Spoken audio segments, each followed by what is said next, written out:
Let's just say it outright. You are not broken.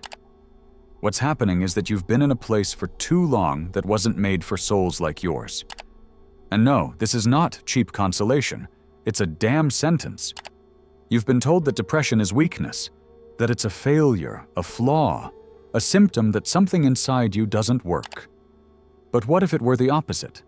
What if depression were a sign that you are more awake than others? That you have started to see what others don't even dare to look at? Carl Gustav Jung, the father of depth psychology, wrote in his most personal and enigmatic work, The Red Book, that there is a point in the path of every soul that wishes to awaken where darkness becomes inevitable. And that point we call depression. But it's not an end, it's the threshold, the beginning of the descent into the underworld of the unconscious. Because to truly be born, you first have to die symbolically. And no one warns you of that. Have you ever felt disconnected from the world? As if you were behind glass, watching everyone act as if everything made sense, while you can barely hold the mask? What if I told you that what you call suffering is not an illness, but an initiation rite? That depression is not a punishment, but the first chime of your awakening. Society wants you to be functional, not conscious. It wants you to produce, to consume, to obey. And when your soul starts to scream because it can no longer sustain the charade, they label you, they medicate you, they numb you. But Jung saw it clearly. There is no transformation without chaos, and chaos always starts within. In the Red Book, Jung documents his own descent into the abysses of the psyche, a journey that began after a radical break with Freud and left him completely alone. He didn't know if he was going crazy or finally beginning to see with different eyes. And amidst panic, emptiness, and visions, he understood something that changed his life. It was not about fleeing the shadow, but embracing it. And here's where everything twists. Because the shadow is not that dark side you must eliminate. It's the part of you you've repressed to fit in. It's your unexpressed rage, your ignored sadness, your censored desires, your silenced truth. And when you deny the shadow, it doesn't disappear. It transforms into depression, into anxiety, into insomnia, into that emptiness that consumes you inside, while on the outside you keep pretending everything is fine. But Jung found the antidote. And no, it wasn't a pill nor a motivational phrase, it was dialogue, talking to your shadow, listening to it, understanding it, integrating it, because only by facing what you fear most can you become whole. And you know what? That darkness that terrifies you so much is yours. It's your teacher, and it's there for a reason. In his visions, Jung encountered archetypes, symbols, figures representing fragments of his own psyche. They were not hallucinations. They were truths in the form of images, and each one taught him something. They confronted him with his most primitive fears, showed him that the soul does not develop upward, like a building, but downward, like the roots of a tree. The deeper the roots, the higher the crown can reach. Are you willing to dig? Or do you prefer to keep covering your suffering with distractions? There is something no one has told you clearly enough. Feeling deep pain is not a sign of weakness. It's a sign that something inside you is alive and refuses to die in an empty existence. Depression is not an anomaly. It is a protest of the soul, a revolt against the lie. And when it appears, it doesn't come to destroy you. It comes to tear you away from a world that no longer belongs to you. In one of the most striking passages of The Red Book, Jung writes, "You must abandon certainty, comfort, logic, because the soul lives on images, not words." And then you understand, logic is not enough. Rational knowledge does not reach it. You need to enter that other realm where symbols speak louder than phrases, where dreams are more real than days. But no one wants to enter there, because there are no maps, no marked paths, only you facing yourself, without masks, without justifications.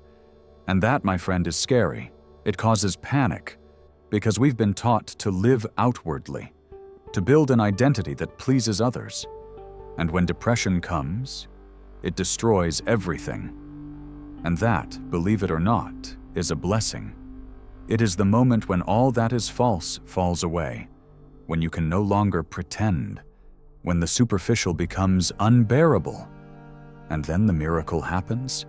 You begin to search for something real. And that is awakening. Jung called it the process of individuation. It's not about finding yourself.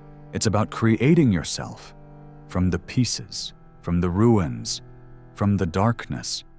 Because the soul is not born whole. It is forged in the fire of what you have avoided all your life. And here is where many fail. Because they want to heal without facing. They want the light without crossing the night. But you can't. The soul doesn't negotiate. It doesn't accept shortcuts. It only responds to truth. And the truth is that to be reborn, you have to die symbolically. Let that part of you that held on to lies collapse. And that hurts. But it also frees. Are you feeling it? That sharp pain in your chest, that feeling that this message is speaking directly to you. It's not a coincidence. It's synchronicity, a key concept in Jung's work. Because when the soul is ready, the message appears. And if you've made it this far, it's because something inside you is awakening. The pain you carry is not your enemy. It's your guide, your compass, your doorway to something bigger. But to cross it, you need courage. The courage to look at your reflection without filters. The courage to accept that what hurts you is also shaping you. Because everything you've avoided becomes destiny if you don't face it. And you are not here to repeat patterns. You are here to break them. So the next time sadness floods you, when hopelessness paralyzes you, don't run away. Listen, observe, ask, what is this teaching me? What part of me is trying to be born amid the chaos?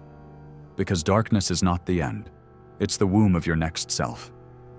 Jung knew this, and that's why he locked himself away for years, not to escape, but to descend. And what he found there was not destruction, but meaning.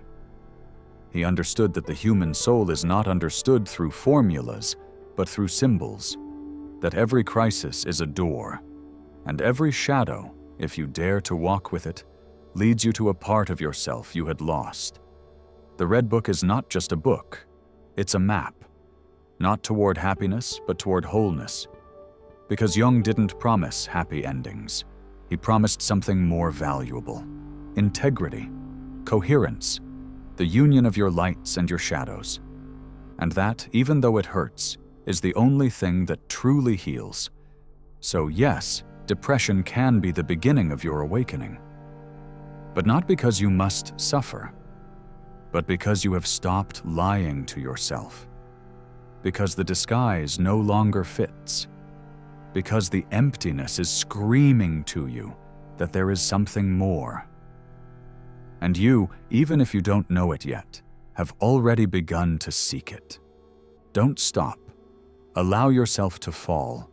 Allow yourself to break. Because it's through those cracks that the light enters. Rumi said it. The wound is the place where the light enters. And Jung added, what you deny enslaves you. What you accept transforms you. Are you willing to transform? Because if you are, then you are no longer depressed.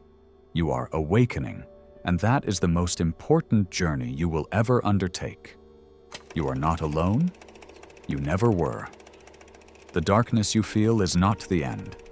It is the beginning of you. Walk toward it, and listen to what it has to tell you. But here comes what almost no one dares to say. Awakening is not linear. It's not a clean process, nor progressive, nor glorious. It is a spiral a dance between darkness and light. And every time you think you've arrived somewhere, life throws you back down, not to punish you, but so you can see something you overlooked. Because there is something more, something deeper even than depression, something that hides behind the symptom, behind the suffering. And that something is called existential void. Yes, you heard that right. The elephant in the room, that subtle hole you feel even when everything seems fine, when you are no longer in acute crisis, when apparently you have gotten up, but inside everything still feels meaningless. It's a treacherous feeling because it's silent. It doesn't hurt like before, but it weighs. It's the echo left when the mask has fallen, when you can no longer be who you were, but you don't yet know who you are becoming. Jung intuited this, but Viktor Frankl shouted it from his experience in concentration camps. The human being can endure any suffering as long as they have a why. What destroys is not pain. It is the absence of meaning. The void is what settles when you have torn down the false, but have not yet built the authentic. And that is the most delicate territory of the soul, because in that void you can build, or you can give up. And no one notices from the outside. There are no visible signs. But inside, you are on the edge. No one talks about this point because it has no clinical name, no measurable symptoms. But you know it. You have felt it. That lack of direction, that existential exhaustion, that feeling of being alive without truly living, as if you were a witness to your own life, but unable to intervene. And this is where everything becomes more dangerous or more powerful. Because this void, if not filled with truth, is filled with anesthesia. You become addicted to noise, to the immediate, to the superficial, to whatever gives you a minimal sense, even if it's false. Social media, external validation, hollow success, soulless sex, work without passion. You sell yourself for crumbs of belonging because the silence of the void scares you more than any pain. But listen carefully. The void is not there for you to avoid it. It is there for you to fill it with who you really are. It is the space left when everything that was not yours has been removed. And now? Now you have the opportunity, not to be yourself again, but to reinvent yourself. But not through the ego, through the soul. In the Red Book, Jung understood that the soul is not defined by what you do, but by what you integrate. And in that void, you have the possibility to integrate the forgotten. Your ancient longings, your suffocated passions, your unresolved wounds, your postponed dreams. That void is the fertile ground of your rebirth. But no one can do it for you. Do you want to know why this path is so lonely? Because meaning is not inherited, it is not copied, it is found, it is created. And no one, absolutely no one, can tell you what yours is. That's why it's so scary, because awakening is not arriving at a universal truth. It is the creation of an intimate, personal, non-transferable truth. And that implies risk, implies mistakes, implies facing everything you believed about yourself. And here comes a concept few mention, but that is fundamental: existential responsibility. You can no longer blame your parents, nor society, nor the system. You are no longer asleep. You are awake. And that means that what you do with your void is only your decision. Victimhood no longer serves. You can no longer hide behind pain. You have awakened. And that leaves you naked before the abyss of yourself. But it also makes you powerful. Because now you can choose. You can build with intention, with awareness, with purpose. You can choose which thoughts to feed, which habits to sustain, which bonds to cultivate. You can choose to let go of everything that kept you asleep. The drama, the noise, the fear. Because when you have been at the bottom, nothing impresses you anymore. And from from that internal desert, you can begin to raise your temple. Not one made of borrowed ideals, not one based on social success, but one that supports you when no one applauds you. One rooted in your shadow and your light. One that is yours, even if it doesn't fit with anything or anyone. And then, and only then, depression transforms. It is no longer dead weight. It is a memory, a healed wound that reminds you where you come from, and where you are no longer willing to return. Do you feel it? You are no longer in the same place. Something inside you has moved. You have stopped seeking external salvation. You have begun to look at yourself with different eyes. And that, even if it still hurts, is freedom. Because awakening is not comfortable. It is brutal. But it is also real. And in a world where almost everything is an illusion, being real is the most revolutionary act you can commit. So yes, depression was the beginning. The void was the ground. But what you build now, that will be your legacy. And if you got this far, it was not by chance. It was a choice. A part of you no longer accepts being anesthetized. A part of you is choosing to awaken. Don't forget it. Don't betray yourself. The world doesn't need more successful people. It needs more awake people. More people who dare to look at their shadow and create meaning where before there was only pain. And you, if you are feeling this, are already part of that minority. Keep going. Even if it hurts, even if you don't understand, even if you don't see the goal. Because as long as you walk from truth, every step you take will be a victory. And remember, you are not broken. You are being rebuilt from the essential, from what can neither be bought nor faked. You are awakening, and that, even if you deny it, can no longer be undone. And just when you think you have understood the message, another level appears. More subtle, deeper, more unsettling. Awakening is not enough. It's not enough to understand your void or embrace your shadow. There is one last trap, the most dangerous of all. The spiritual ego. Yes, that part of you that after having suffered, after having hit rock bottom, after having read, meditated, cried, healed, begins to build a new identity. But not an authentic one. An identity disguised as truth. A more sophisticated mask. More enlightened, more false. It's that moment when you start telling yourself, I am already more conscious than others. I've already transcended that level. I don't need any more. And without realizing it, the ego you thought you destroyed has mutated. It has adapted. It has found a new way to survive. This time with sacred robes, with profound language, with phrases that sound true but only serve to feed a new illusion. Carl Jung warned, everything that is not made conscious becomes destiny. And the spiritual ego is destiny disguised as wisdom. It's a prison decorated with incense, and most fall into it. Because it's more comfortable to think we have already awakened than to look inside again and admit that there are still layers, still wounds untouched, still zones we avoid. Uncomfortable zones, untold truths, inner voices we still don't dare to listen to. And here begins another battle, the one to not turn awakening into a character.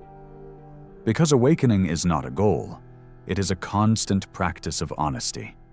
It is looking inside yourself every day and asking, are these thoughts, words, actions coming from my soul? Or from the fear of not being enough? Am I acting from truth or from the need to seem deep? Because the spiritual ego doesn't shout, it whispers. It doesn't seek attention, it seeks covert validation. And that is harder to see. That's why true inner work is silent. It doesn't need witnesses. It doesn't need applause. It happens in the hidden, in the everyday, in the decisions no one sees, in how you treat those who can give you nothing, in how you talk to yourself when you fail, in how you react when you don't get what you want. Because there, in those cracks, you see whether awakening is real or just another pretty story you tell yourself so you don't feel lost. And here a new concept appears that many ignore, but that is key. Slow integration. Not spectacular change, not viral transformation, but the serene, almost invisible construction of a new way of being in the world. A way where you no longer need to impress, convince, prove. Just be, with your contradictions, with your still active shadows, with your moments of doubt. Because that too is awakening, realizing you don't have to be perfect to be on the path. The soul does not seek perfection. It seeks coherence. It seeks truth. It seeks presence. And that presence is not achieved by pretending enlightenment. It is achieved by remembering that you are human, with all that implies, with your lights and your falls, with your greatness and your fragility. Because it's not about reaching a final point. It's about returning again and again to the center, getting lost and coming back, falling and continuing, being available to yourself without needing to hide anything. And if you have come this far, if you are still here, it's not because you are looking for entertainment. It's because something inside you knows this is real. Something inside you recognizes it. And that is what scares most, that you don't need external proof. You feel it. It resonates. Because the soul doesn't understand logic. It understands vibration. And when something vibrates in your center, you can't ignore it. And so now, it's time to talk about something else. About a theme that crosses everything. Internal fidelity. Are you loyal to your truth? Or do you live adapted to the narrative of others? Because many believe they have awakened but still obey rules they didn't write. Still react to wounds that no longer exist. Still trapped in invisible expectations. And that is the last chain. Loyalty to a self that you no longer are. Loyalty to a role, to a story, to a label, even to a wound.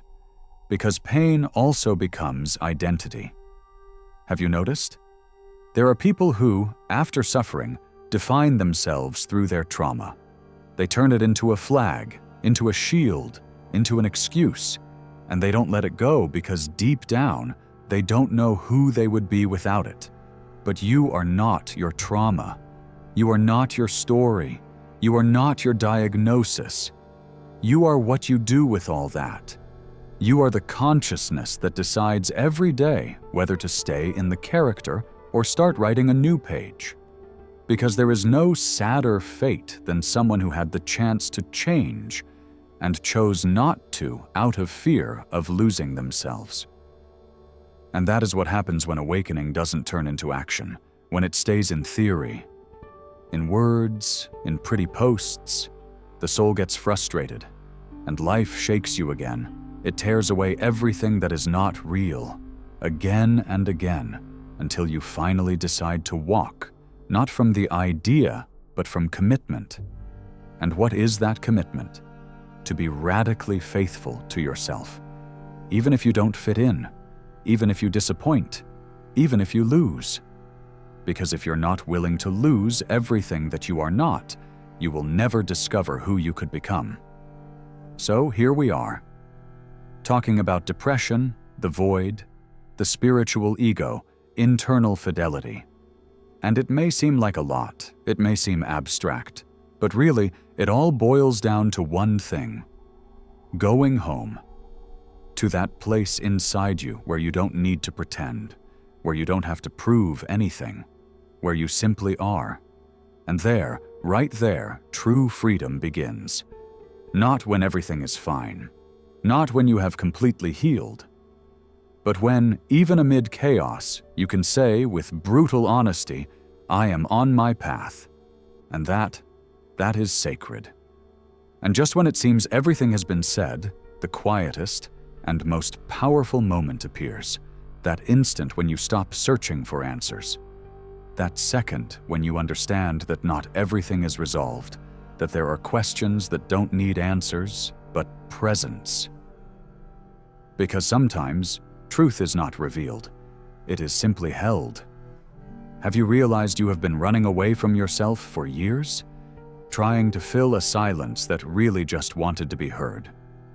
You've tried 1,000 paths, searched for 1,000 formulas, tried to change your life from the outside when the true revolution was always in one direction, inward. And now you are here, in this moment, watching this, with your heart beating stronger, with something inside you vibrating without explanation. This is no coincidence. It's your soul reminding you that there's still time, that you can still choose, that the story you told yourself is not the only possible one, that you can break the mold and write another. And you don't need to have it all clear. You just need a brutal act of honesty. I don't want to keep betraying myself. No more fake smiles, no more borrowed lives, no more repeating what you don't feel, no more loyalty to a world that was never yours. From now on, every step can be a declaration of existence. Every decision can be a silent scream.